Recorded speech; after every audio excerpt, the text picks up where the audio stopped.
The words of the teacher, son of David, king in Jerusalem. Meaningless, meaningless, says the teacher. Utterly meaningless. Everything is meaningless. What does man gain from all his labor at which he toils under the sun?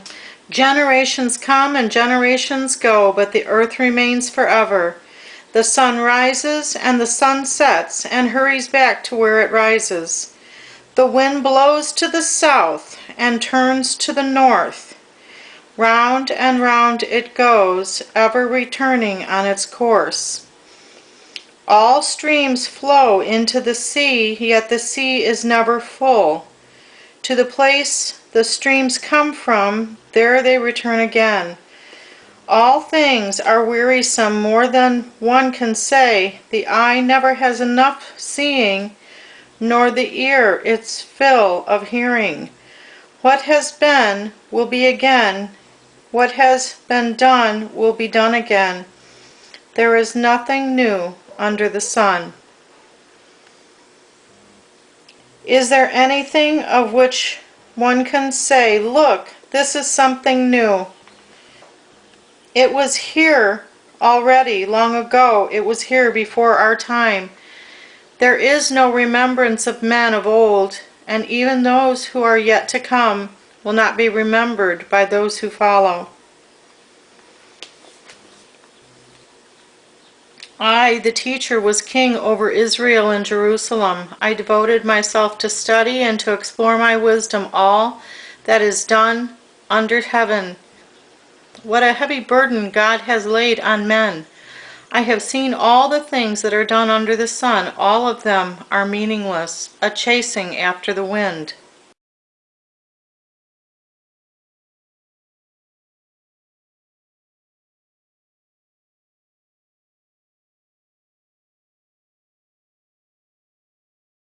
What is twisted cannot be straightened.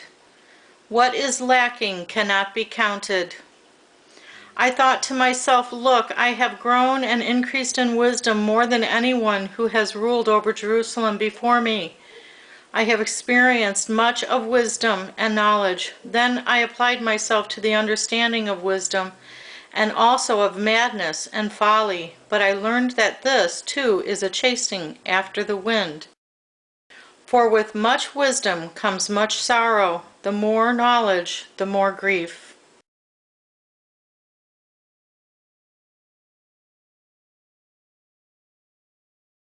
I thought in my heart, come now, I will test you with pleasure to find out what is good. But that also proved to be meaningless.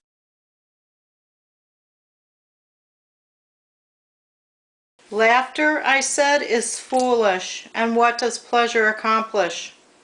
I tried cheering myself with wine and embracing folly, my mind still guiding me with wisdom. I wanted to see what was worthwhile for men to do under heaven during the few days of our lives. I undertook great projects. I built houses for myself and planted vineyards. I made gardens and parks and planted all kinds of fruit trees in them. I made reservoirs to water groves of flourishing trees. I bought male and female slaves and had other slaves who were born in my house. I also owned more herds and flocks than anyone in Jerusalem before me. I amassed silver and gold for myself and the treasure of kings and provinces. I acquired men and women singers and a harem as well, the delights of the heart of man. I became greater by far than anyone in Jerusalem before me. In all this my wisdom stayed with me. I denied myself nothing my eyes desired. I refused my heart no pleasure. My heart took delight in all my work, and this was the reward for all my labor. Yet when I surveyed all that my hands had done and what I had toiled to achieve, everything was meaningless, a chasing after the wind. Nothing was gained under the sun. Then I turned my thoughts to consider wisdom and also madness and folly. What more can the king's successor do than what has already been done? I saw that wisdom is better than folly, just as light is better than darkness. The wise man has eyes in his head, while the fool walks in the darkness, but I came to realize that the same fate overtakes them both. Then I thought in my heart, the fate of the fool will overtake me also. What then do I gain by being wise? I said in my heart, this too is meaningless, for the wise man, like the fool, will not be long remembered. In days to come both will be forgotten. Like the fool, the wise man too must die. So I hated life, because the work that is done under the sun was grievous to me. All of it is meaningless, a chasing after the wind.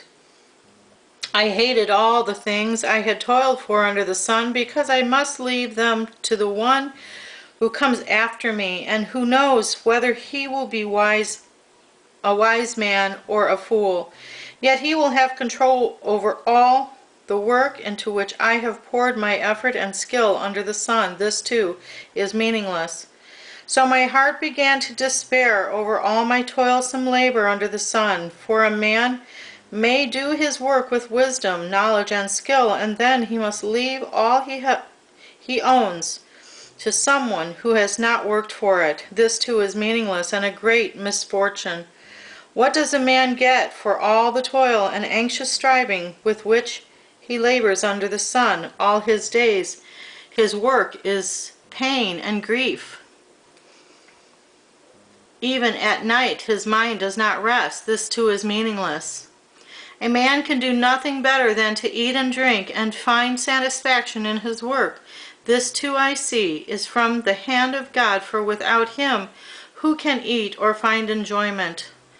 To the man who pleases him, God gives wisdom, knowledge, and happiness, but to the sinner he gives the task of gathering and storing up wealth to hand it over to the one who pleases God. This too is meaningless, a chasing after the wind.